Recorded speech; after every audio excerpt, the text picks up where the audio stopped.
Guys, I fucked up. I gone fucked up. Look at this. Look at it. I needed to trim my beard, but I shaved it a little too closely. Now I'm in the ugly in-between phase. Stormy Weather, 1943. Probably the oldest film that I've reviewed here on Garage Movie Reviews. That's a lie. I've reviewed White Zombie. This is probably the oldest non-zombie movie I've reviewed on this channel.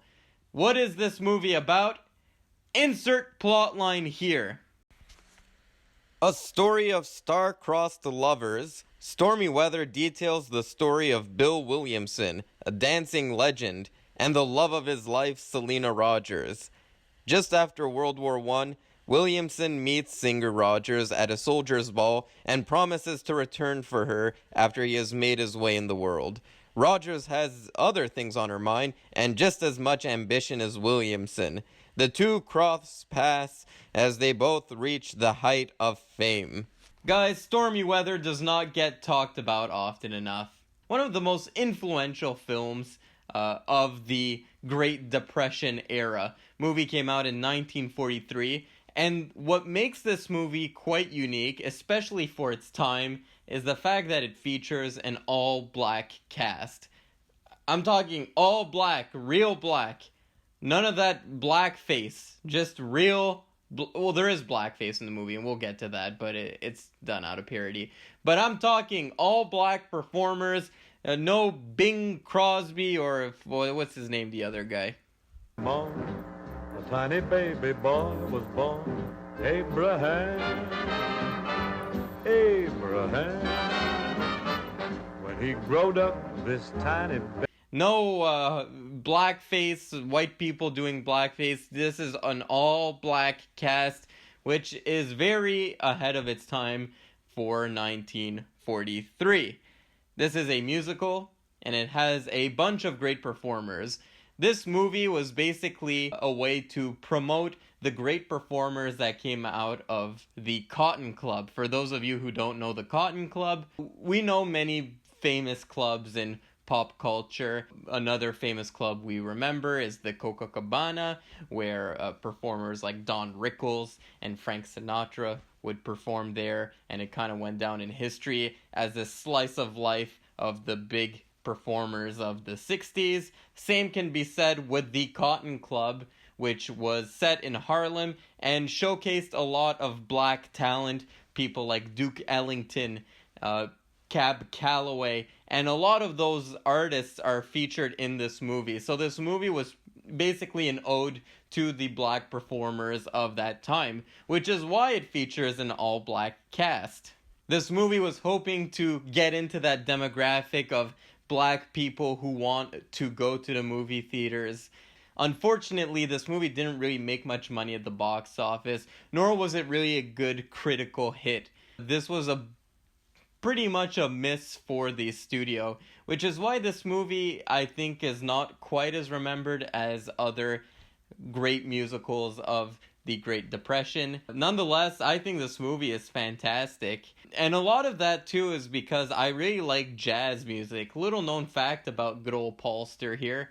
I like jazz music. And I had this phase in, I'd say, 6th to, 9th grade, where I just really liked jazz. I played the saxophone, the alto sax. I used to do competitions. I won a competition. I won a regional or a provincial competition, and they fucking told me that I was gonna win $100 if I arrived in first place. I got first place. Turns out it was just a $100 coupon to go to some shitty camp in Asbestos, Quebec. Okay, the camp was so shitty, it was located in a town called Asbestos. That's the name of the fucking town in Quebec. So yeah, I grew up in a high school. In the early days of high school, I liked jazz music a lot. Still do, obviously. And those performers like Duke Ellington, Calloway are people that I did listen to. So that's why I am familiar with this movie. This movie is basically a bunch of musical numbers with a very, one might say, flimsy, I say it's just light, on story. The story is just a reason to go from musical number to musical number, each one showcasing different talented black artists, whether they be jazz singers, dancers, other types of performers. This movie is basically a variety show with a plot line that runs through each skit. Let's talk about some of the performances here. One of my favorite musical numbers in here is when the soldiers are coming back from war and they're on a boat, and there's this really weird performance going on the boat.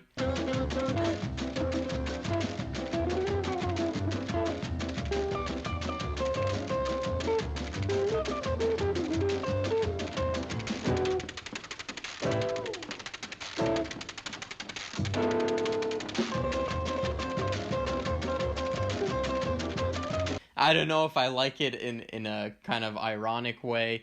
I don't know if I'm laughing at the movie or with the movie. I like to think I'm laughing with the movie here. One of the notable performers in here is a fellow by the name of Fats Waller, who is really known for the song Ain't Misbehavin', which, another fun fact about myself, if you look at the short films I put on my channel, one of those short films is called Misbehavin', where my friends Sarah and David covered that song. They did a beautiful cover for my short film. Go check it out, the short film. But anyway, Fats Waller is in this movie, and I love Fats Waller because he's such a good performer. He does like facial expressions, he makes his eyes all big, and he's like telling the story as he's singing it. No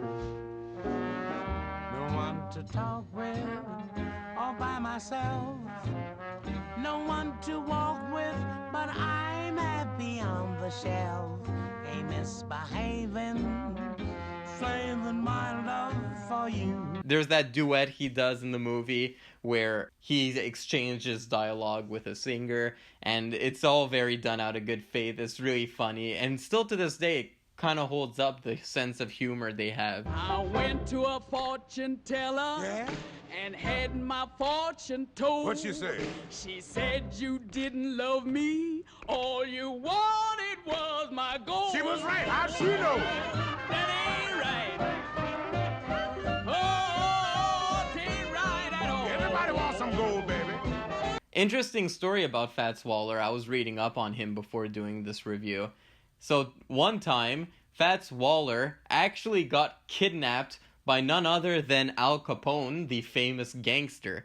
And Al Capone made him perform for a party for 24 hours straight, I think. Or that might be a little more folktale. And when asked in an interview about the whole occurrence, Fats Waller said that he was actually really pleased it happened because he got paid well, and Al Capone was a really nice gentleman. It might be a little Stockholm Syndrome going on there, but who knows. Another notable performer here, I've said his name already, but Calloway is in this movie, who many people might recognize from Blues Brothers, if not from his very iconic music. But Calloway is such an interesting performer and such an influential performer when you think of people that are, yes, singers, but also performers in their persona. Calloway had a very strong persona, which still is entertaining to this day, I find. When he first walks on stage, he's wearing baggy pants, and the chain of his pocket watch is dangling down, and he has a big bulky suit and a big bow tie, and he's such an extravagant person. Gonna dig old Gitty Joe so he can voodoo those lonesome blues. Gotta get back to Charleston if I have to walk down that railroad track. Rub my hand on a lodestone. You can see that his touch is present in many performers that have followed him, people like James Brown. In this movie, he plays his hit tune, Jumpin' Jive. The Jim Jam jump it, the jumpin' jive makes you dig your jive on the mellow side. Hip hip. Hip hip. The Jim Jam jump is a silent jive, makes you 9 foot tall when you're 4'5". Hip hip. I don't think the through line story is all that good, to be honest. I think it's just a reason to go from point A to point B. What really shines here are the performances by people like Fats Waller and Calloway, which really stand out. Lena Horne is in this movie. She's the main character of this film, who would also play in other films, albeit since she is a black performer, she had very minor roles. Bill Robinson is the co-lead in this. The story apparently was based a lot off of his own personal experience of him coming back from the war, becoming a performer, which every time I hear the name Bill Robinson, I want to call him Will Robinson. Danger, Will Robinson! Danger! No, Will Robinson! Danger! I think this movie really holds up, and there are parts that are slow, and the movie doesn't have a long run time. It's a 1 hour, 17-minute movie. Very short and sweet, I would say. Look, it's from 1943. You got to expect some things that don't hold well in terms of narrative, things that are slow. We have developed as an audience, or just changed as an audience as years went by. Therefore, watching movies from 1943, watching movies from almost 80 years ago, it doesn't really work well. But if you get used to watching old movies, you start to enjoy them a bit more for what they are. This movie is basically a time capsule. It's a time capsule of jazz performers during the Great Depression. And for that, I think this is a really interesting movie. And I'm not the kind of guy who'll just love a movie because it's old and it's a classic. Heck, I'll fucking say it. I don't like Casablanca. I think Casablanca is an overrated movie. Now I understand it was an achievement for its time, but I don't enjoy watching it. I watched it once. I was like, this is a drag. I do like Citizen Kane, though. I've been reading a lot of articles on this about this film online. I wanted to see what people thought of this movie. I wanted to see, first of all, if people are actually having a dialogue about this movie, because I don't see any. But I did actually come across a few articles, and I found the articles to be quite critical of the movie. Not as much of the narrative of the movie or the way the story is told or anything like that. More about the social implications about this movie. It kind of opened a big discussion going on in my brain. I didn't have a verbal discussion with friends because I don't have those. Question being, is it okay to criticize a progressive film for its social shortcomings? That's the way I can phrase the question. Basically, if a movie is a step in the right direction, but it's not the full step, it's not all there, should it still be criticized? And I find there's two sides to that question. First of all, to those who want to dismiss this movie just because it has some social shortcomings, which, guys, try to go back to 1943 and find a movie that doesn't have social shortcomings. This movie was definitely ahead when it came to its progressiveness.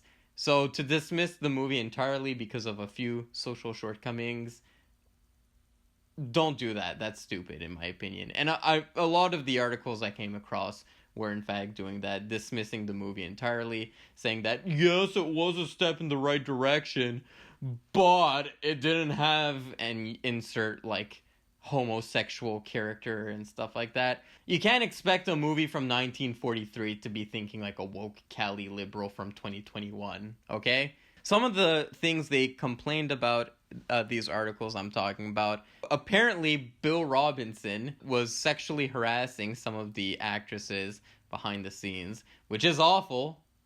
Don't get me wrong, is awful. But unfortunately, that was a very real occurrence and very common occurrence that happened in Hollywood.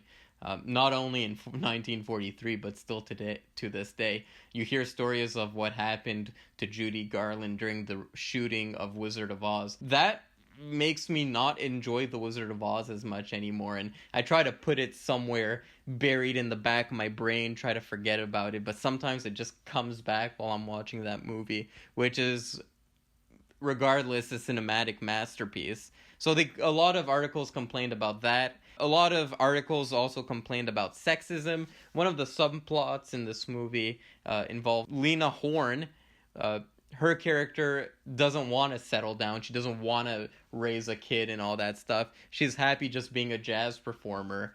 And Bill Robinson wants her to be more of a domestic housewife. And the handling of that whole plot, many critics online didn't like it. The portrayal of black people is something that is going to piss off people no matter what. Some of the people I saw online were complaining that this movie, yes, it did have black people and an all-black cast performing in a movie for one of the first times, if not the first time, but they didn't like the fact that it was some happy-go-lucky, jolly old zippity-doo-dah kind of black performance going on, which I didn't really find in this movie. You gotta think the Cotton Club back in the 40s was a pretty happy, joyful, boastful location to be, and this movie is a tribute to the Cotton Club, so some mopey-dopey drama wouldn't have fit with what the Cotton Club is. Again, I get where they're coming from. There is a historic stereotype in film of making black people happy-go-lucky. Think of a movie like Song of the South and stuff like that. Again, guys, it's 1943. Another big one that people didn't like was that the main character, Bill Robinson, was not really written as a black character. The movie opens and he's like a war soldier and he's very patriotic for his country, and they're waving American flags everywhere. American entertainment is not void of propaganda. You also have to think that this movie, even though it took place in World War I, it was a lot of encouragement for World War II soldiers. This movie came out in 1943, near the end of World War II. So there was a lot of propaganda in American film, right? You wanted people to feel patriotism because their husbands, their fathers, their loved ones were at war. So you wanted to put propaganda in the movies to make you feel some patriotism. I don't think it's an instance of them necessarily trying to whitewash black performers. So, going back to my question, is it okay to criticize a progressive film for some social shortcomings? Yeah. It's a free country. Free speech. First Amendment! Woo! You can do whatever you want.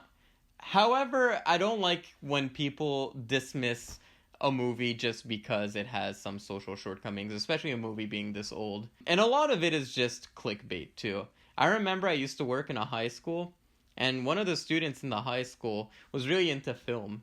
And I was like, that's awesome. And yeah, she once came to me, and she's like, Paul, can you recommend me some really good movies?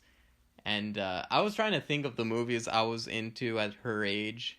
She was about like 16 or 17. I remember that was about the time I saw Do the Right Thing for the first time, and it kind of blew my mind. I was like, oh my god, this is what a movie can be. So I recommended Do the Right Thing. I thought it was... I love Do the Right Thing. 10 on 10, ladies and gentlemen. Perfect movie. So I recommended the movie to her, and she said, oh, that movie, I hear it's racist. And I'm like, how is that movie racist? It's written by a black guy. It stars basically all black people. It's about racism. It feels very real. Spike Lee just says the movie was him looking out of his window and writing on paper what he saw. I feel like we want to dismiss entertainment just to make a show out of it. Is Gone with the Wind a movie that ages well when it comes to how it deals with race? Absolutely not. Like, if that movie played in theaters in 2021, I think even the most diehard racist people in the Bible Belt of America would be like, yeah, they did the black people dirty in this movie. But you have to give the movie credit. It did give a very big performance to a black actor. And that black actor went on to become the first black actor to win an Oscar. So even though it's not the full end goal, it's a step in the right direction, right? We can appreciate the movie for that. We don't have to be so quick to dismiss history. Movies, at the end of the day, are little time capsules. And you can't expect every movie from a long time ago to be as socially aware as we are today. So, guys, if you do end up watching Stormy Weather, give it a shot. I like it just as a slice of 1943, as a tribute to the Cotton Club. I love seeing Cab Calloway. I think Cab Calloway is fucking awesome. The dude's a fucking badass. The dude is pimpin'. Yeah, go check it out. I'm sure you guys will enjoy it. And I'm sure that the people who criticize this film, as well as other films from this era, are a just very vocal minority.